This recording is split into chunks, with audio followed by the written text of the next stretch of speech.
Good evening, student. This is Santosh Onkar, Assistant Professor, SAM Global University Bhopal, and welcome to video series presented by SAM Global University.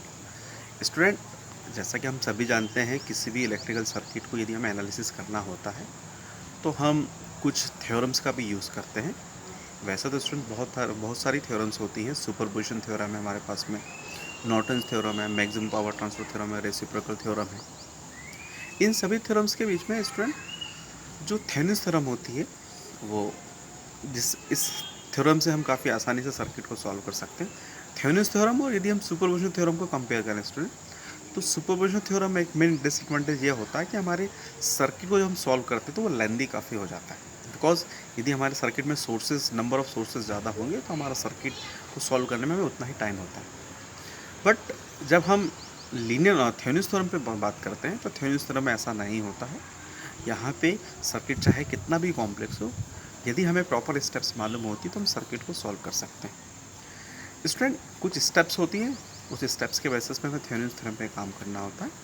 First of all, according to Thevenin's theorem, electrical circuit or complex circuit can be easily converted into a simple circuit in which there is a single voltage source VTH and single resistance which is connected in series.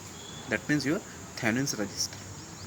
Student, इसके हिसाब से Thevenin's theorem के अनुसार मैं किसी भी electrical circuit को मैं कॉम्प्लेक्स सर्किट को एक सिंपल सर्किट में कन्वर्ट कर सकता हूँ जिसमें वोल्टेज सोर्स और सीरीज रजिस्टर थेवेनिन्स लगा हुआ है। स्टूडेंट, यदि हम स्टेप्स की बात करें तो सबसे पहले मुझे उस सर्किट में आइडेंटिफाई करना होता है कि मुझे कहाँ पर करंट निकालनी है, जिस रजिस्टेंस या जिस ब्रांच के अक्रॉस करंट निकालनी होती है उस ब्रांच को मुझे ओपन करना होता है। So first step, we have to open the load register. Wherever load register connected should be open. Then step second में the voltage drop और open circuit voltage, जितना भी उस पर वोल्टेज आता है ओपन सर्किट टर्मिनल्स के बीच में, that is known as Thevenin's voltage, वो हम निकाल लेते हैं।